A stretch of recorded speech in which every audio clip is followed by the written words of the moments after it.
Miren, ¿cuántos ricos hay en España? Pues hay como 6.000 personas que declaran más de 600.000 euros de ingresos anuales. Se podrían considerar Yo les ricos. consideraría ricos. ¿En una época de crisis como esta, los ricos tienen que arrimar más el hombro? Bueno, yo creo que los ricos tenían que arrimar más el hombro siempre. O sea, yo creo que en un país como este, la tributación es mucho más baja de lo que debería ser para las rentas altas. Hombre, pero eso, un rico, si lo está oyendo, debe pensar, joder, yo ya pago muchos impuestos. No pagan muchos impuestos, porque ellos tienen mecanismos de desgravación y mecanismos de exenciones. ¿Pero cómo es posible eso? Bueno, pues porque los sistemas fiscales están hechos de acuerdo a una estructura social del capitalismo. ¿No es un sistema igualitario el fiscal que tenemos? Yo diría que no. Yo me atrevo a decir que no. Tú piensas lo que pagamos por el IVA. De todo lo que se tributa, la mitad es IVA. La mitad lo pagamos todos los consumidores. Y esto que ha pasado, por ejemplo, en países como Francia, que han salido un grupo de ricos, que han hecho un manifiesto y han dicho, oiga, señor Sarkozy, que me suba los impuestos, que yo en un momento así quiero contribuir más. ¿Qué te ha parecido? A mí me parece que da un poco de risa y a la vez a mí me preocupa ese tipo de planteamiento. ¿Por qué? Pues porque encima los ricos van a ser los que van a decir cuándo van a pagar impuestos. Yo creo que está en la soberanía del Estado, en un Estado democrático, que sea el Estado el que tiene que tomar las cosas y decir hay que pagar impuestos aquí o allí o allí, porque a los demás no nos preguntan qué nos parece lo de los impuestos. Yo creo que en este país los ricos, por si acaso, no proponen nada. De hecho, están protestando todo el tiempo porque dice que pagan muchos impuestos, o sea que... Y quizá también porque no sabemos cuál es su situación de regularidad o irregularidad fiscal. Y entonces, claro, si dicen tásenos, pónganos impuestos, hay que ver qué hay debajo. Hay una opinión muy extendida que es que si apretamos mucho a los ricos, se irán. Y claro, son los que generan las grandes fortunas, los grandes empresarios generan muchos puestos de trabajo. En este país, con toda la generación de esos señores, tenemos ahora 5 millones de parados. ¿No se podría generar más puestos de trabajo? Y después, por otro lado, ¿dónde tienen las inversiones estos señores? Por no hablar de personas, hablando de instituciones, el Banco Santander recibe el 36% de sus beneficios de América Latina. Es decir, que en el mundo financiero del capitalismo global que estamos viviendo ahora, el hecho de que un rico tenga mucho dinero en un país no quiere decir en absoluto que invierta en ese país. Los futbolistas de La Roja, cuando ganaron el Mundial... Hombre, esto no me lo toques ahora.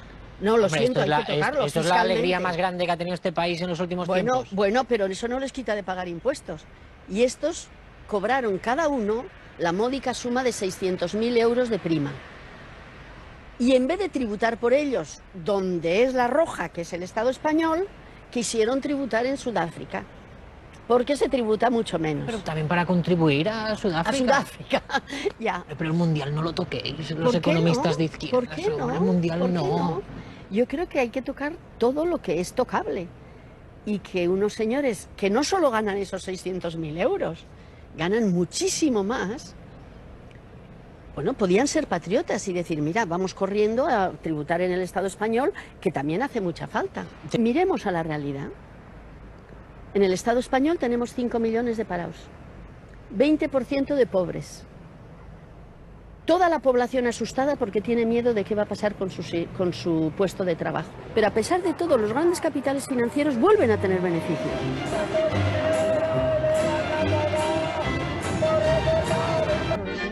Jordi se ha citado con un experto para que le confirme, o no, si los ricos hagan menos que los demás. Manolo, ¿Qué tal, Jordi? ¿cómo estás? Es la entrevista que más miedo tengo de hacer, la tuya. No tengas miedo. Es que es la primera vez que entrevisto a un técnico de Hacienda. Y digo, a ver si le voy a incomodar con alguna pregunta y me montan una inspección. No es probable, no es probable. No funcionáis así. No funciona. Hombre, me quedo más tranquilo.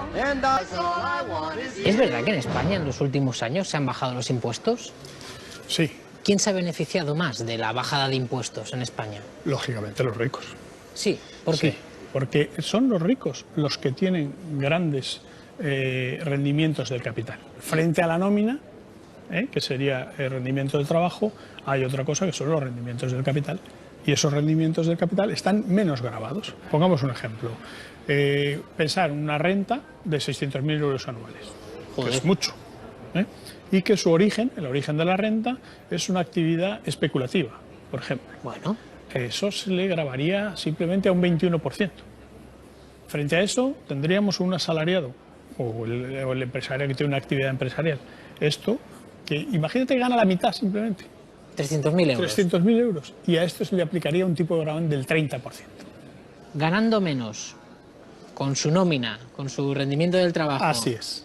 Pagaría un 30% y una persona que gana el doble especulando solo ese es el tendría que tributar el 20%. Exactamente. Aquí los auténticamente pringados, fiscalmente hablando, son los asalariados. Sin ninguna duda. El 96% de lo que se recauda por renta, por el impuesto sobre la renta, lo pagan los contribuyentes que tienen una renta inferior a 60.000 euros. El 4% restante lo pagan las grandes fortunas. Claro, lo pagan las grandes fortunas. Voy a acabar entendiendo algo, ¿eh? ¿Los ricos españoles son de defraudar? Del fraude fiscal, del total del fraude fiscal, prácticamente el 70% se debe a, o lo cometen grandes empresas, corporaciones y grandes fortunas. ¿Y cómo lo hacen? Bueno, pues por ejemplo, a través de paraísos fiscales. Para que yo entienda el concepto de paraísos fiscales, una empresa que aquí en España gana 100 millones de euros, ¿cuánto tributarían esos 100 millones de euros en España y cuánto tributarían en un paraíso fiscal? Sí, en España exactamente tributarían 19 millones. El tipo medio efectivo en 19%. España es 19%, pagaría 19 millones. ¿Y en un paraíso fiscal? Y en un paraíso fiscal pagarías exclusivamente los 300 o 500 euros que te puede costar registrar una sociedad. Y no pagaría absolutamente nada más. Por eso se llama paraíso fiscal. ¿Y por qué no se persigue más el fraude fiscal? Bueno, y yo creo que por falta de eficacia de la administración o de las administraciones tributarias. No lo entiendo. En España hay muy pocos inspectores, muy pocos, y sin embargo aparentemente lo hacen absolutamente todo. ¿Y por qué no se aumenta el número de inspectores fiscales? Porque ellos no quieren que se aumente. No lo entiendo. Sí. Esto parece como los controladores aéreos, que no querían ellos que hubiese más controladores aéreos. O al menos eso decía la administración. No. ¿Pasa lo mismo con los inspectores fiscales? Muy parecido. Los inspectores intentan impedir de alguna forma que los técnicos asuman mayores responsabilidades. Estoy poniendo muy nervioso, ¿eh? Hombre, porque me jode mucho que haya fraude fiscal porque dentro del ministerio no se organizan bien las cosas. Claro, pues esa es la verdadera razón. La verdadera razón de que no exista una eficacia en la lucha contra el fraude es precisamente la guerra corporativa. ¿Entre técnicos e inspectores de Hacienda? Sí. Pero eso es súper fuerte. O sea, es muy fuerte. Basta con tomarse muy en serio el tema de la lucha contra el fraude, pues probablemente este país tendría muchas menos dificultades económicas de las que tiene en este momento. Nada. Muchas gracias, Manuel. Ahora tengo muchas más ganas de pagar mis impuestos.